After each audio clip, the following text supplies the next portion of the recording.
Lecture 3.6, The Chain Rule.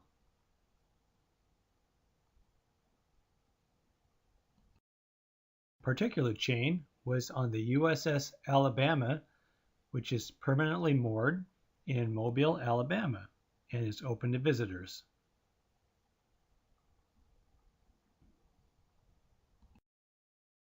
We now have a pretty good list of shortcuts to find derivatives of simple functions. Of course, many of the functions that we will encounter are not so simple. What is needed is a way to combine derivative rules to evaluate more complicated functions. Consider a simple composite function. Y equals 6x minus 10, which could be written as y equals 2 times 3x minus 5. If we let u equal 3x minus 5, then y equals 2u.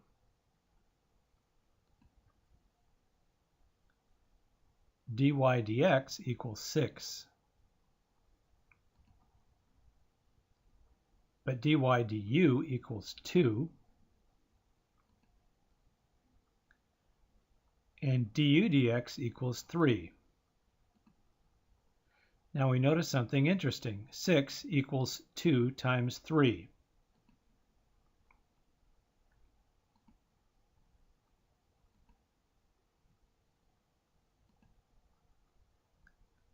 dy dx then equals dy du times du dx.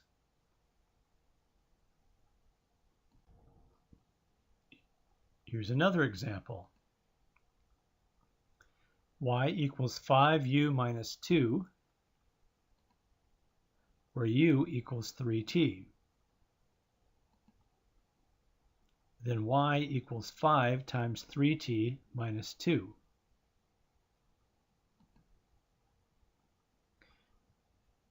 If we simplify y equals 5 times 3t minus 2 to y equals 15t minus 2,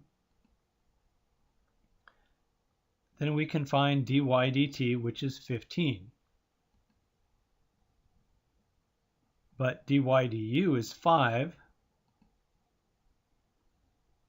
and du dt is 3. Once again, 15 equals 5 times 3.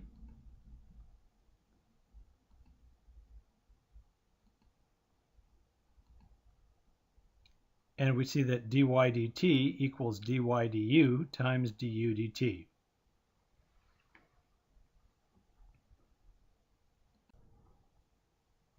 And one more example. Y equals 9x squared plus 6x plus 1. This one we can factor because it's a perfect square. And we let u equal 3x plus 1. So y equals u squared. Notice this function is different from the previous two, which were linear. dy dx equals 18x plus 6. dy du equals 2u, which means dy du equals 2 times 3x plus 1, or dy du equals 6x plus 2. But du dx equals 3. And we notice that 18x plus 6 equals 6x plus 2 times 3, or dy dx equals dy du times du dx.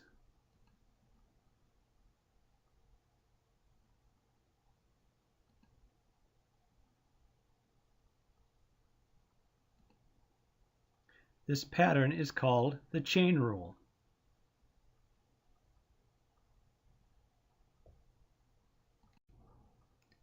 The chain rule, dy dx equals dy du times du dx. If f of g is the composite of y equals f of u and u equals g of x, then f of g prime equals f prime at u equals g of x times g prime at x. Here's our first example.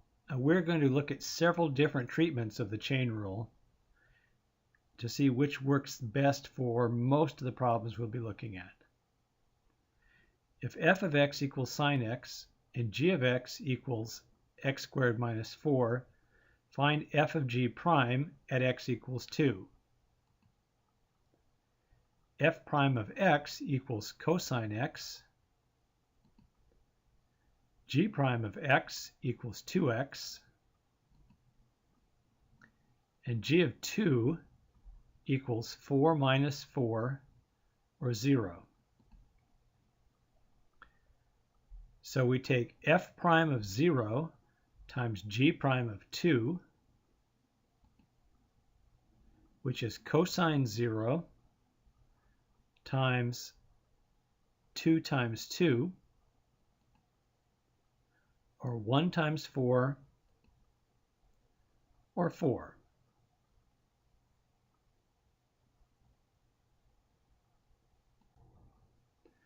We could also do it this way. F of g of x equals sine x squared minus 4. Y equals sine x squared minus 4. And we substitute, so y equals sine u, u equals x squared minus 4. dy du equals cosine u, du dx equals 2x, and dy dx equals dy du times du dx. So dy dx equals cosine u times 2x, but since u equals x squared minus 4, dy dx equals cosine x squared minus 4 times 2x.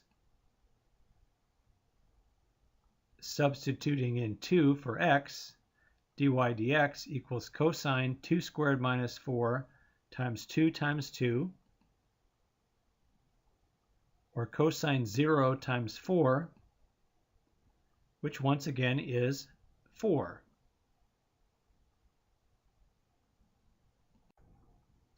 Here's a faster way to find the derivative. Y equals sine x squared minus 4. Y prime equals cosine x squared minus 4 times the derivative with respect to x of x squared minus 4. So what we did is we took the outside function, which is sine, and we differentiated to get cosine. So we differentiated the outside function, then we multiply times the derivative of the inside function.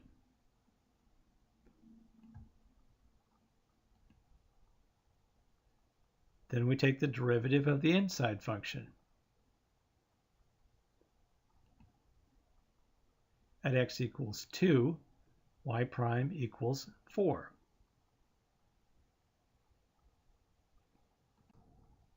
Another example. d dx cosine squared 3x. Whenever we see this little bit of mathematical shortcut, when a problem is written, for example, cosine squared, we rewrite it as a quantity squared. So we rewrite it as cosine 3x quantity squared.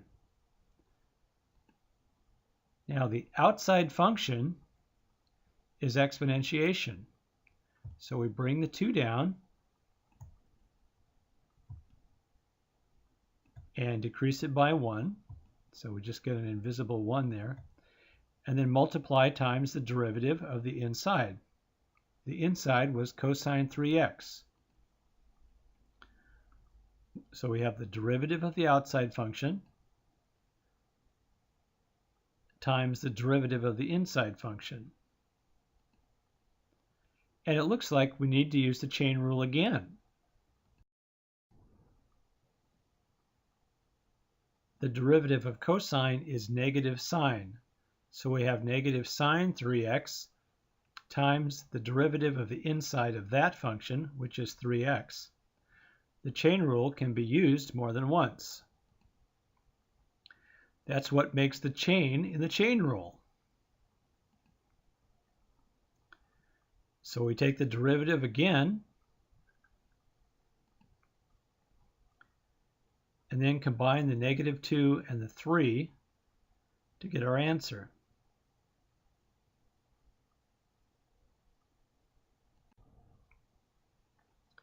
Derivative formulas include the chain rule. For instance, d dx u to the n equals n u to the n minus 1 times du dx. d dx sine u equals cosine u times du dx. d dx cosine u equals negative sine u du dx.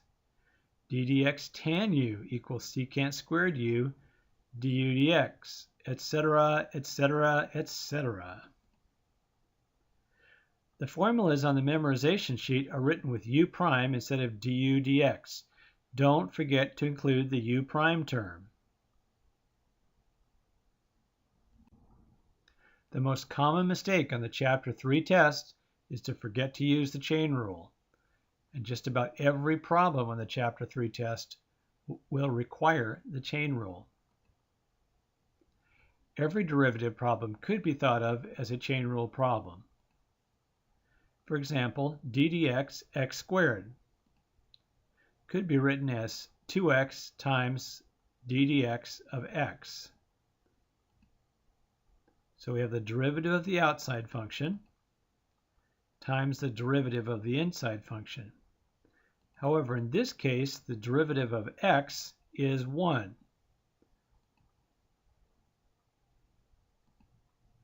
So we just get 2x. We don't usually show this step because we know the derivative of x is going to be 1.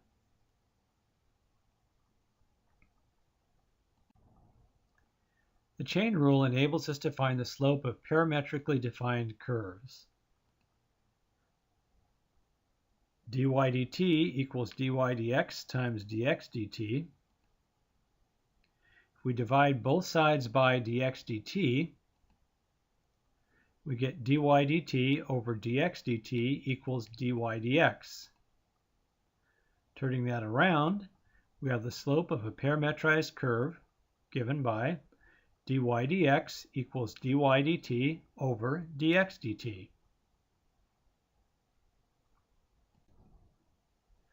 For example, x equals 3 cosine t, y equals 2 sine t. These are the equations for an ellipse.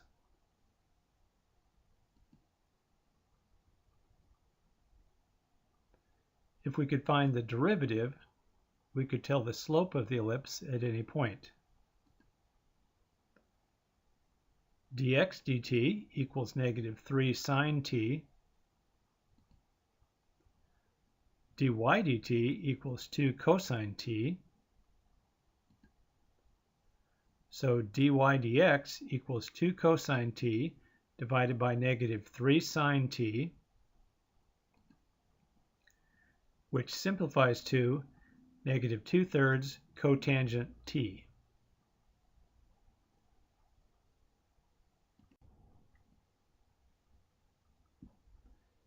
Now we can find the slope for any value of t.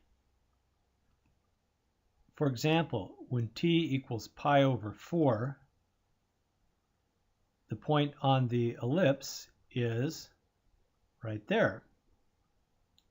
So the slope is negative 2/3 cotangent pi over 4, which is negative 2/3. So our tangent line would have a slope of negative 2/3. Don't forget to use the chain rule.